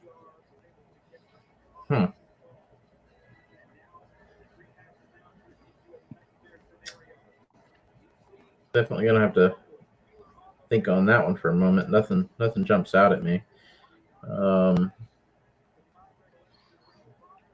Let's see. I know the Halloween Pumpkinhead spot might actually be in my 5th spot. They initially did it, I think, with Cesaro years ago. Had him get smashed in the head with the jack-o'-lantern and kind of fumble around the ring with the pumpkin on his head. But they did it this year with Otis, right? Mm-hmm. Yeah, definitely a better fit for Otis, man. It was much funnier watching Otis kind of bumble around the ring with a giant pumpkin on his head. That's pretty good. I like that. That was good. Yeah. I guess one that's for me is Saint Mick. Mick Foley as Santa Claus. Yeah, Mick Foley being a huge fan of Christmas. He has a Christmas room in his house the same way I have a toy room. Mm-hmm. But it's all Christmas themed, and like he wears Christmas clothes and sits in there and eats cookies and milk, and I don't know, does whatever he does. But weird but cool, you know. Jolly old toothless Saint Mick. Yep. But yeah, so they did a, I guess, segment on, was it Raw when they had him come out as Saint Mick. Mm-hmm. And it had a thing with John Cena and Ryback, I believe. Oh, Ryback. Yeah, we've already talked about enough controversy. Let's keep it to a minimum.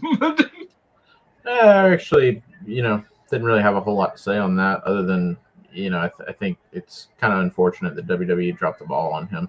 He had some potential and seemed to be over at one point in time.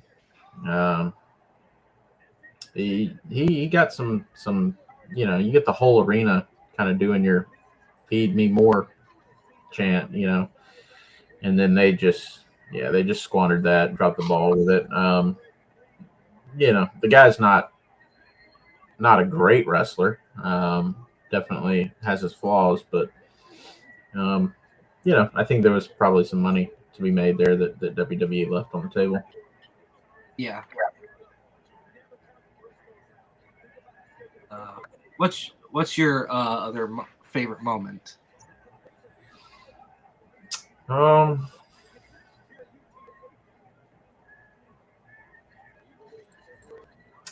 Trying to think. Let's see.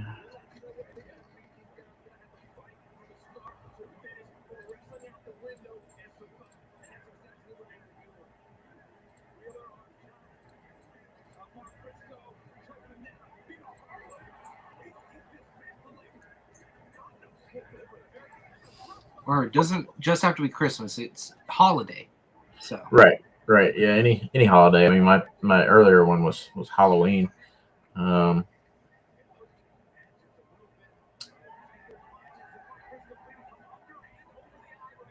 yeah. I mean,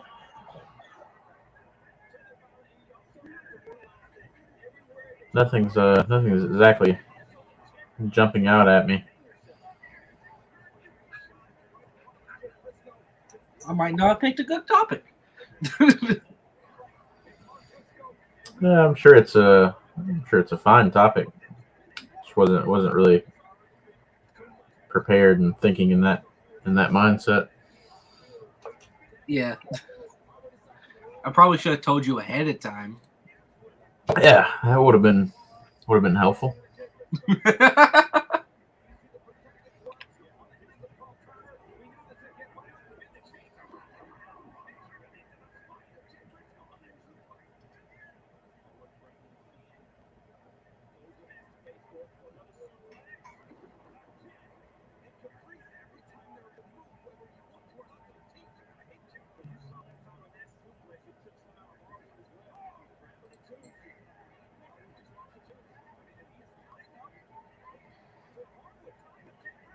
Oh yeah, there was that I guess one time that Stone Cold gave the stunner to Santa Claus. Yeah. That's Also the time where Stone Cold was Santa Claus. yeah.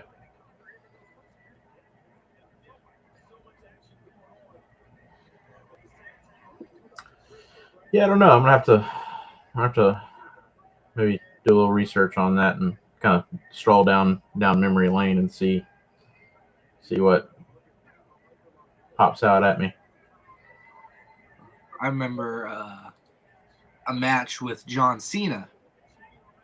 I believe it was against Alberto Del Rio. Just a Christmas gift, no DQ match. And just John Cena and bowling ball to Alberto, the bowling ball spot from the ramp. Yeah. And then there's a meme that goes around every holiday for WWE, and with John Cena opening a gift to it's the most wonderful time of the year. And he opens the gift, and it's just a steel chair, and he has a priceless face to it. So I remember that match as well. Yeah, I think I probably missed that one, and haven't. I don't think I've seen that meme either. It's quite hilarious. To me, I find it quite humorous. Yeah.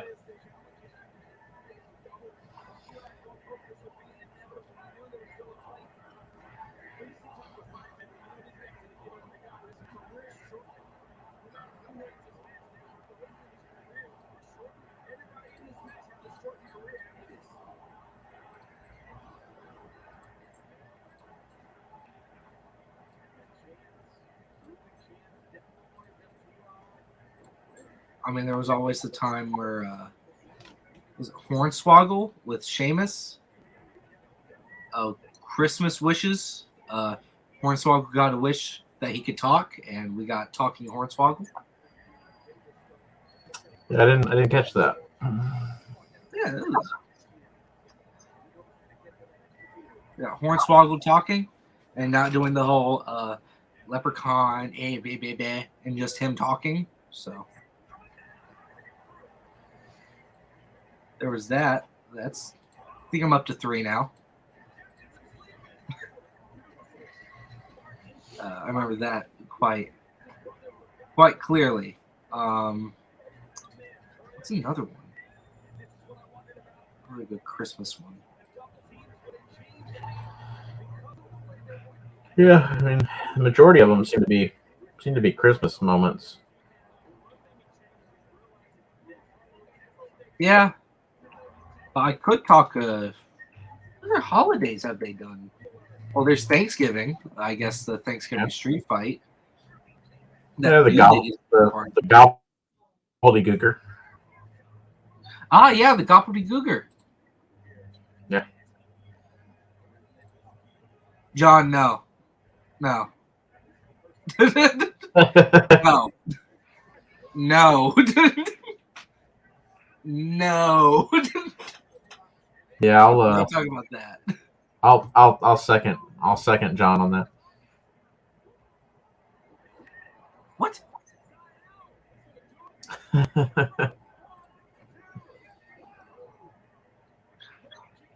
Maybe y'all are the guys paying Mandy Rose.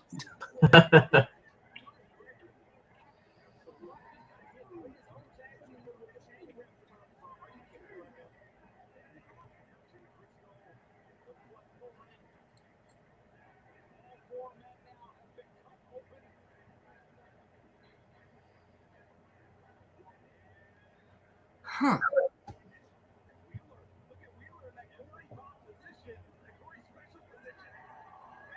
I'm trying to recall two other moments in my memory.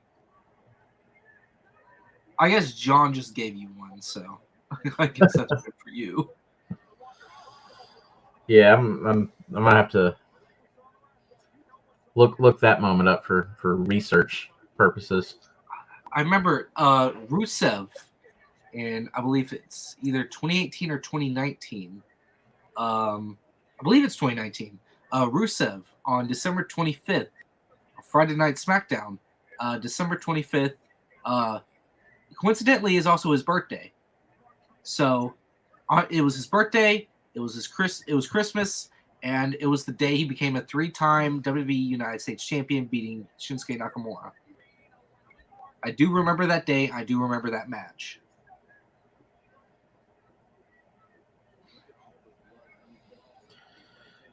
It's Rusev Day.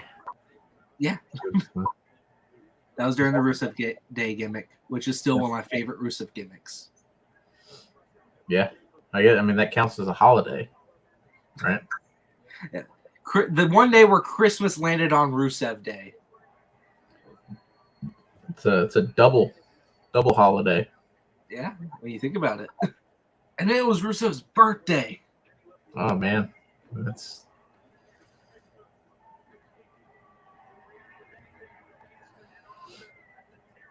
Yeah, that's it. I mean, that's, like I said, I'm gonna have to probably look into that one a little bit more.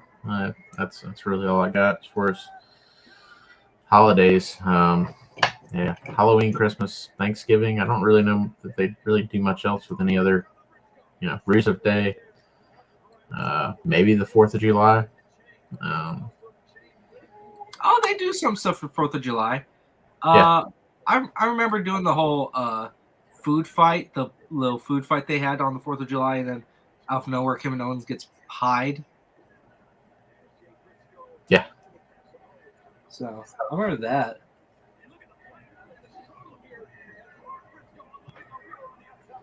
Yeah, I think maybe there was like a Lex Luger moment on 4th of July back when he was doing the patriotic gimmick.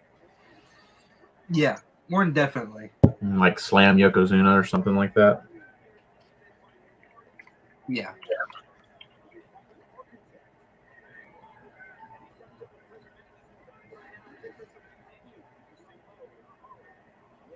Yeah, look up 4th of July stuff. Yeah, Lex Luger slams Yokozuna the 4th of July, 1993. I do remember, that moment, watching that as a kid and being pretty impressed with that. That was on par with, Hulk climbing Andre the Giant. Because Yokozuna, big man. Yeah, very big. So yeah, that'd be up there for me, man. That might have to kind of hang out in my top spot. As far as being a memorable moment, memorable holiday moment that was also like a good moment, in wrestling, without kind of a gimmicky holiday aspect to it, So yeah, I think that's got to be up there. I do know that almost every holiday in WWE, you have one man, the myth, the legend, that just goes beyond and just does incredible Doesn't matter if he dresses up. Doesn't matter if he comes out and makes a promo. R-Truth on every holiday is just hilarious. R-Truth coming out this year came out as like Uncle Sam. He got his head beat up with Gunther.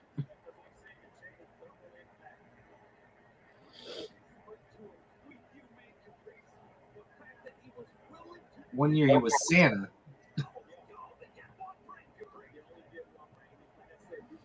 Yeah, our truth is quality entertainment.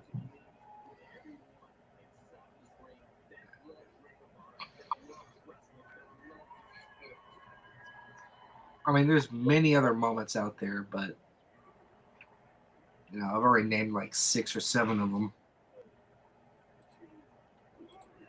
Some fairly recent, some not. I remember Jericho and Big Show when they did the whole Santa wish, where Big Show was dressed as Santa and Chris Jericho. No, it was Chris Jericho dressed as Santa. And Big Show came down to try and make a wish that Jericho and Big Show would come back as a tag team. How they would announce that to face the tag team champions. Yeah. And I believe Hornswoggle got into the ring with all of his like little minions, his little people minions, and swarmed the ring and attacked Jericho and Show. And then DX came to the ring and beat Show and Big Show off of him and made Hornswoggle the official mascot of DX. Yeah, I remember Hornswoggle being a DX mascot for a while. I actually had that figure. The DX Hornswoggle figure. That's a good one, man. I looked over that and I was like, oh yeah, that's when they did that.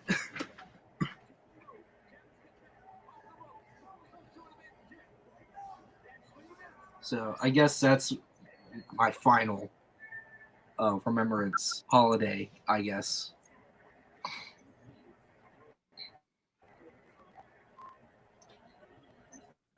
Yeah, I'm sure there's probably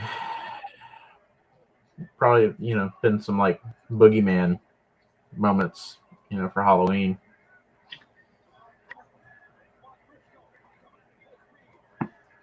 We'll go to the internet with that.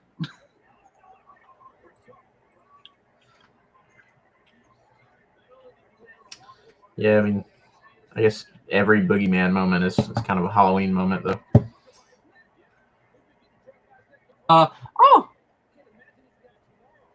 Boogeyman reached the night before Christmas. 2020. Yeah. That came up on my feed. Seems vaguely familiar. That would be a very horrific telling of the night before Christmas. It's the nightmare before Christmas. Yeah.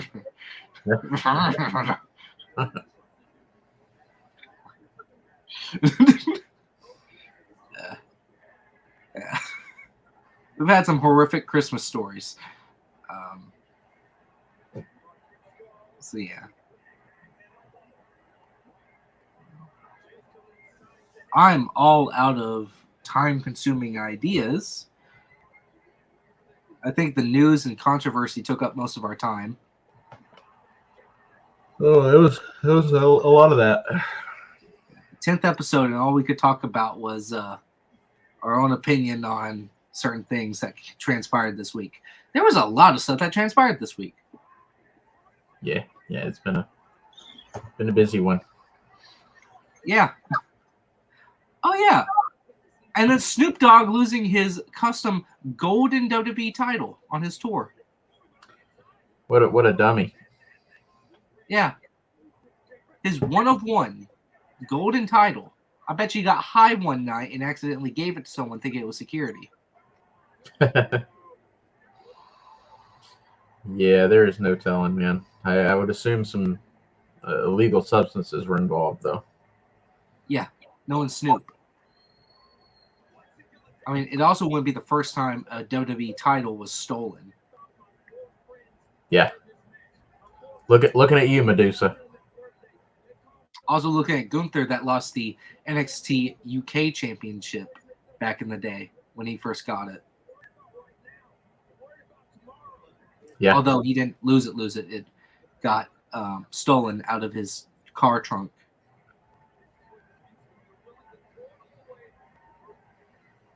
And then I believe that if I were like a WWE champion of any sort, I would probably have the title on me at all times. Like I'd go to the bathroom with it. I'd sleep with it. I can't imagine just like chucking it in my trunk while I ran into the 7-Eleven. Like, nah, I'm gonna strap that on, man, and go in and get my slushie wearing my WWE championship belt on my waist. Now, there's also a case, I remember, Brock Lesnar, he didn't lose it. He forgot his Universal title back at home. And so they had to give him a store replica title that wasn't broken in yet. Right. And so it didn't have his side plates on it, which was the first giveaway. Second giveaway, it's a lighter shade of red so that, it doesn't look like the official title. Yeah, and it's probably a bit stiff too, like you said. It wasn't really broken in, so. Yeah, but the third thing that gave it away was that it was not big enough for Brock Lesnar. So he wasn't wearing it. It was only over his shoulder the entire time. So the replicas are not the same size? No. Replicas are technically not the same size. Titles are made for the exact champion. That's what I've come to figure out. If you have a small waist, you're going to get a smaller title. If you have a big waist, you're going to get a bigger title. If you lose the title or forget it, you're given a replica, which you can tell because it's not the Velcro or the metal strap in the back like they usually have. It's the full buttons. That's how you know they've either forgotten it or they've lost it. Yeah. That's something I need to add to the wrestling collection at one point. I'd like to get a replica, the winged eagle. John, great example. Jericho losing the AEW title. Oh yeah. Yeah, I guess that did happen fairly recently, huh? That didn't happen recently. That happened like the first time Jericho was the first champion. Right. So that was his first run with it when he lost it. 2019. Okay. Which I was thinking, I believe it was 3 years ago. This is almost 4. Yeah. Did it turn back up? Did they find it? I think they found it. Yeah. Or they made another one. It seems like I maybe recall that story and it turned up or somebody found it or something. Yeah. Like lost it at the airport or something, his baggage or something. I know Adam Page almost lost the AEW World title at the airport once. That's a guy that never should have had it to begin with.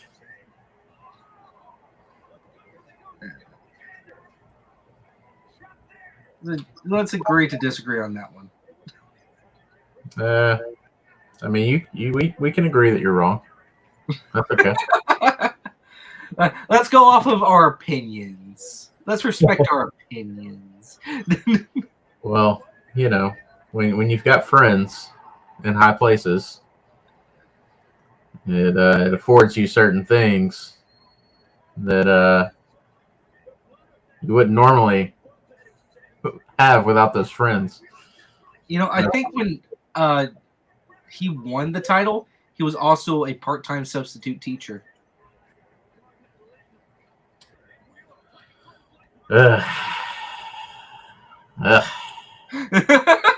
So yeah. Good luck sleeping with that on your mind. Yeah, I don't think that's a guy that should be working with children.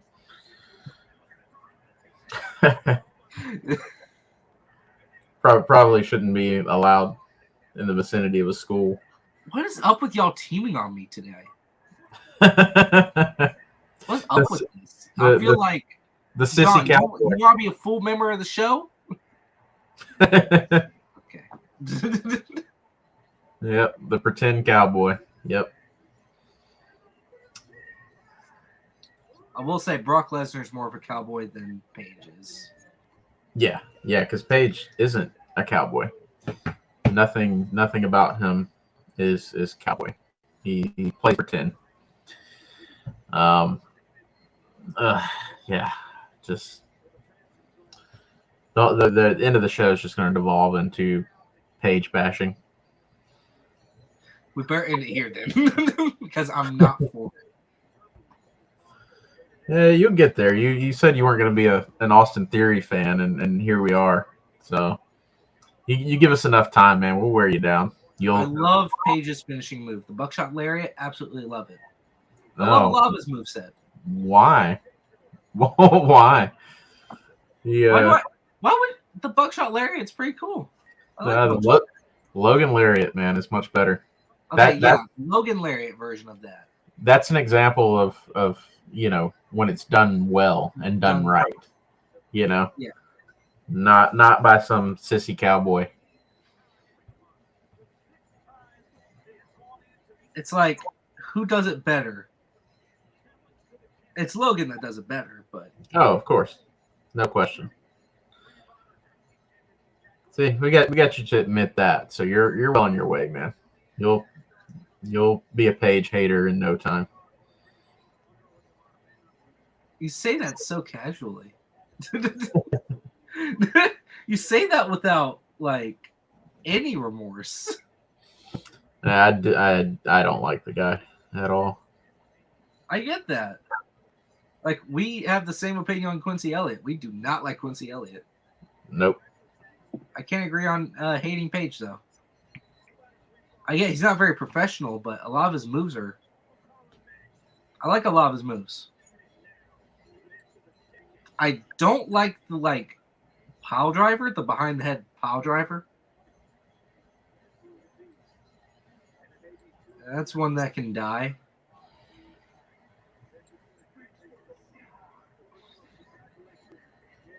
You see those pants? It's better than whatever Sammy Guevara wore.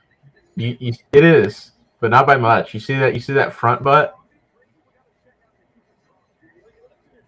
See, what's going on there, man? Butterfly jeans and a front butt. That's. I mean, do you need much more? I'm gonna need something stronger than club soda. I believe next episode's just going to be another rant.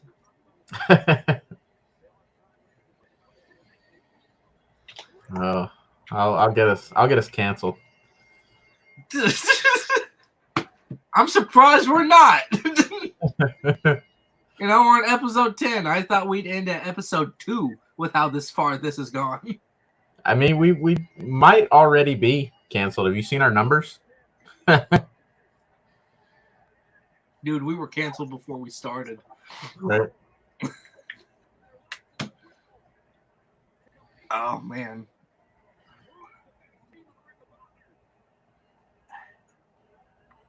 Is it going to focus? Are you talking about the jacket? Yeah. Yeah, the rainbow tassel. It's not really showing up well, but yeah. Oh boy, is it John again? John has another comment. Oh, of course he does.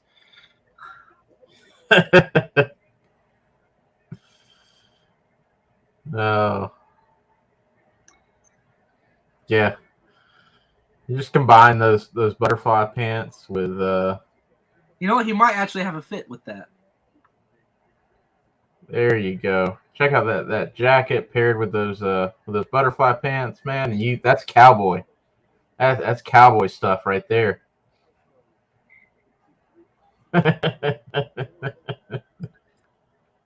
This is a bashing I'm not for. Oh man. Now I'm all blurry. is what you get. I'm gonna end the show like this with you all blurry and all up close. Camera won't adjust right. Won't know the white. Can't focus on the white lens. Yeah, my camera's had enough. I guess wanted it here. Wouldn't want it there, but I guess wanted it there. Yeah, I mean it's probably not going to get any better. Like it's probably all downhill from here. Yeah. Happy holidays, everyone.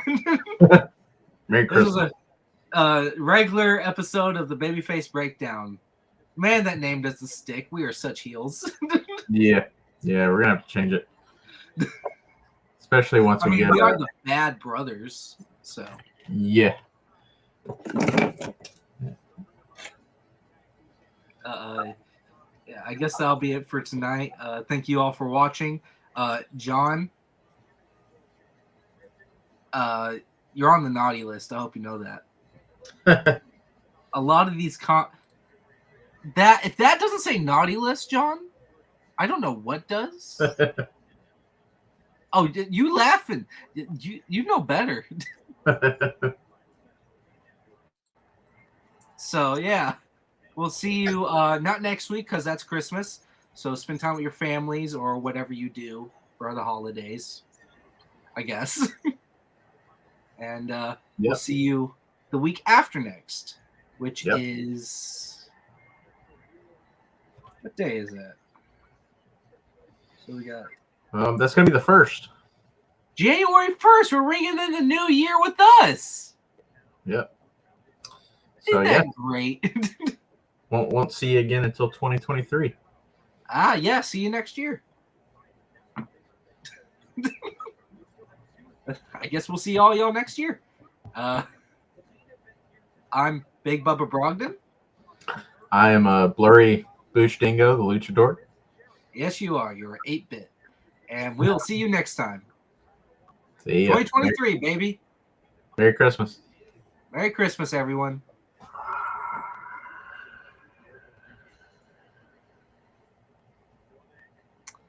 I knew you were wearing that shirt for a reason. Yeah.